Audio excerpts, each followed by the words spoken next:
What's up?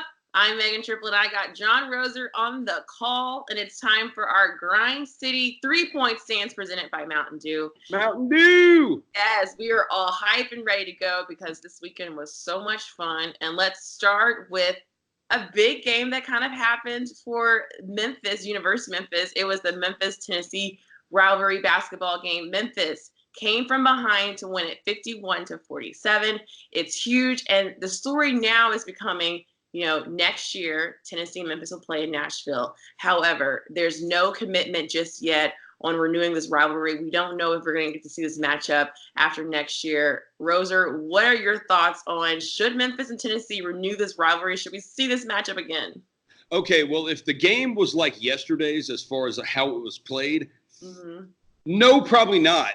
One of the ugliest basketball games I've ever seen in my life. But as far as the rivalry goes, and Penny Hardaway, he apologized after the game for some of the comments that he has said about Rick Barnes. And Penny needed to do that. And Rick Barnes has said he doesn't know going forward if they're going to renew the series or not. I think Rick Barnes did that because he knows he has all the leverage. Everything is in his hands. Ultimately, they need to renew this series, and I think it will get renewed. They do need to cut out Nashville. It needs to be Memphis and Knoxville every year. That's what it needs to be. It needs to be Memphis and Knoxville. That game, Tennessee fans cared. Memphis fans cared. And that's the way it needs to be going forward. There's no reason for them to not play this game. I'm with you. I think that this rivalry makes it fun. I go back into my history of growing up when we got to see Memphis, Tennessee, and I still remember that 1-2 game. And as you see, those two programs are building their basketball programs that I think eventually that might happen again at 1-2, and it's so exciting. But I disagree. I kind of like throwing Nashville in there because you meet halfway. I would love it for it to be 1 year in Memphis, 1 year in Knoxville, and then 1 year in Tennessee in Nashville, because everyone meets halfway. As you know, Nashville is a fun place to go out. It's a great place as a fan to go party. I lived there for a couple of years. It's a beautiful city. And I love that it would be on neutral territory because it's meet me halfway. I think it would be cool to see it really, really be half and half. Half Memphis fans, half Tennessee fans, see who kind of comes out. But I'm with you. I think this rivalry definitely needs to be renewed.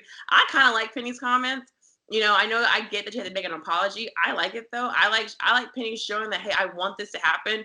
Rick Barnes hasn't gotten on board yet. I thought it was great for them to see that, hey, I want this rivalry to be a game that we see every single year. We're waiting on Tennessee. That's all you got. All you got was a handshake on that one. Look, Nashville should not be included. Nashville should not be included. Way more Tennessee fans in Nashville than there are Memphis fans.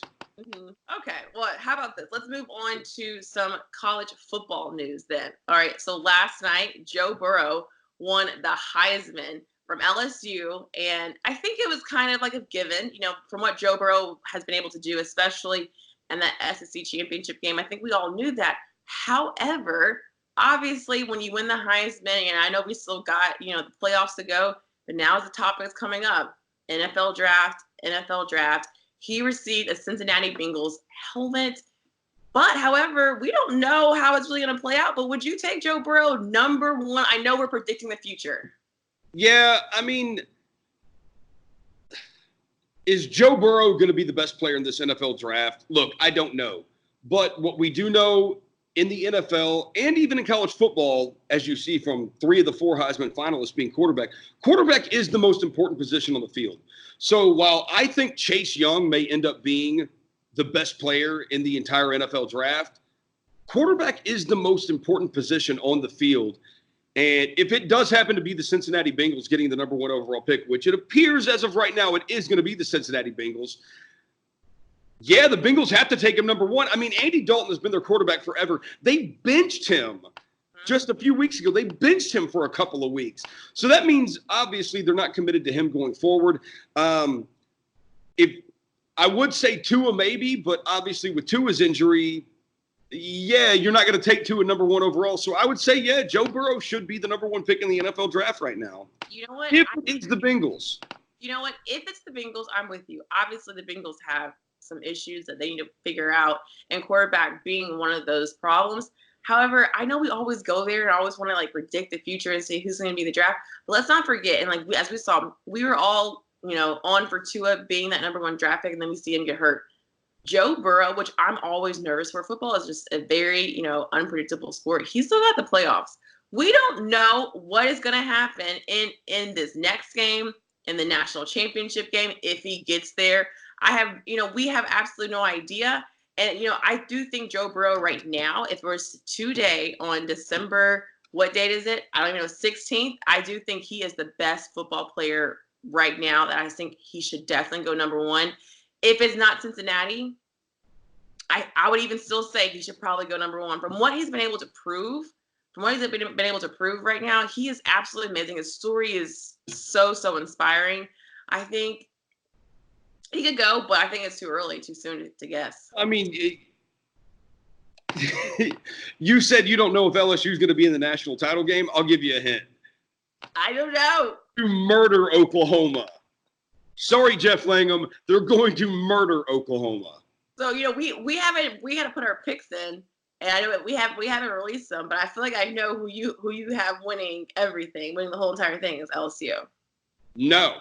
Oh, you just think they're going to be, Clemson. Oh. I've been an Ohio State guy all year long, but I think Ohio State's been vulnerable. They've shown some vulnerabilities the last couple of weeks. I think Clemson is going to kill Ohio State, and I'll take Clemson to beat LSU in the championship game. Now, the only thing with that is the championship game is in New Orleans. Right, and that would be – you got a bunch of drunk, crazy Cajuns. That is true. Now, how about this? Clemson beats LSU in your world. But let's say the way Clemson's defense, what if they really, really stump on LSU? Does that change? And Joe Burrow throws, let's just say, 3 interceptions. He gets sacked a couple of times. Does that change your whole should be number 1 in the draft? I mean, again, it depends on who's going to be picking number 1. That matters so much. Again, I've said, I think Chase Young probably is the best overall player, but a defensive end does not matter as much as a quarterback does. Sure. So obviously, we've looked at the last several NFL drafts. Quarterbacks go number 1. They just do. Quarterbacks go number 1 overall. And with Tua, with his injury, obviously Justin Fields is going to stay at Ohio State another year. I mean, Joe Burrow's kind of the best quarterback in this draft. So, yeah, I think he's still going to go number 1. Now, next year, Trevor Lawrence, Clemson, that quarterback, he's going to go number 1 in next year's draft. Okay. All right. Let's move on to our third stance of the day. And let's talk about the Memphis Grizzlies. We had an epic week. When you talk about plays from games, from what we saw on Saturday night. But at the end of the week, we're all talking about 2 dunks. You got Ja Morant's dunk against Aaron Baines.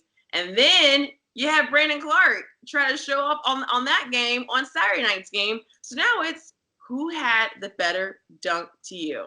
Hashtag GrizzNextGen. Yes. I'm going to go with Brandon Clarke. Ooh, okay.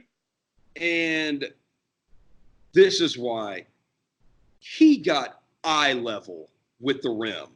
Mm-hmm. His eyes might have been over the rim. That was the most spectacular dunk I have ever seen in person in my entire life.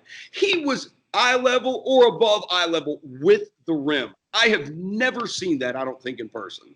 On another player. You know what? Look, Brandon Clarke's dunk was epic. It was amazing. I was sitting there at the scorer's table, and I was like, oh my gosh. I think I was sitting next to Lang Whitaker. We held on to each other. I didn't know what else to do but to hold on to Lang. I jumped out of my seat. Stood up. Eric Hasseltine jumped up out of his seat. So did Elliot Perry. Everybody on Radio Row jumped up out of their seats for that dunk. It was so good. However, I'm going to disagree and say Ja's dunk was even better. Only because. Boo. Listen here. Ja has been a build-up. It is like we knew it was going to happen. We've seen game after game where Ja was trying to literally annihilate someone. And we knew it was going to happen. And the hops that Ja has. It feels as if he just he's barely even jumping to get to that level.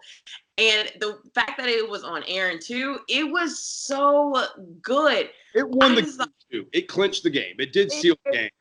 Right, and the momentum was there. I mean, Ja gave props to Brandon. Ja said Brandon's was a better dunk after, Saturday night's game. No, he jumped up. Ja knows Brandon's dunk was the better dunk. Yeah, because Ja is humble, though. We all know that Ja is so humble. He's not going to say my dunk was better. But the fact is, Brandon Clarke, I expect that out of him. I know he's a rookie, but, he's taller than Ja. I expect that out of him. Ja was the buildup, and I was waiting for it to happen. I wanted to be at home, and the fact that it wasn't at home was probably even better because you did it on his own, on their court. Epic. I guess so. Ja's dunk, you knew it's the end of the game. He's going one-on-one. You saw it. So you knew something was coming from him. He's either going to make it or he's going to miss it. Brandon's dunk just came out of nowhere, and I think that's what made it even better is because it was totally out of nowhere. He's just running down the center of the floor. Tyus Jones makes a perfect bounce pass and then just elevates. And either way, we can admit this. We can both agree on this. Aaron Baines, Ian Mahimi, their careers are over. I am not going to agree that their career's over, but I think we'll both agree on this. We have something very special, and I feel like on Saturday night's game and then after the Phoenix game, everyone kept saying that. With this whole Grizz Next Gen, we have something very special. Brandon Clarke was a steal in the draft, and he is proving it every single game that he comes out there. And what they have, the connection between Ja and Brandon is so great. Ja makes some amazing passes to them, and you can just tell that this is going to be a fun year, a fun couple of seasons. And I cannot wait. I think everyone should be hyped after this week that what we saw from the Memphis Grizzlies. Let's not forget Jaren's 26-point third quarter Friday night against Milwaukee. It was at a loss, but his quarter, the quarter he had, incredible, kept them in the game and gave them a chance in the fourth quarter. But Giannis kind of did Giannis things in the fourth quarter. But we're going to mention Grizz Next Gen. We mentioned Ja, we mentioned Brandon. We got to mention Jaren's third quarter against Milwaukee. We get to see them back in action tonight, taking on the Miami Heat. So I cannot wait. I know the Grizzlies want a rematch on that one, and they want to get revenge. So it's going to be fun. And Roser, you and I will be there, and we'll be back next week for another 3-point stance. Yep. Mountain Dew. All right. We'll see you then.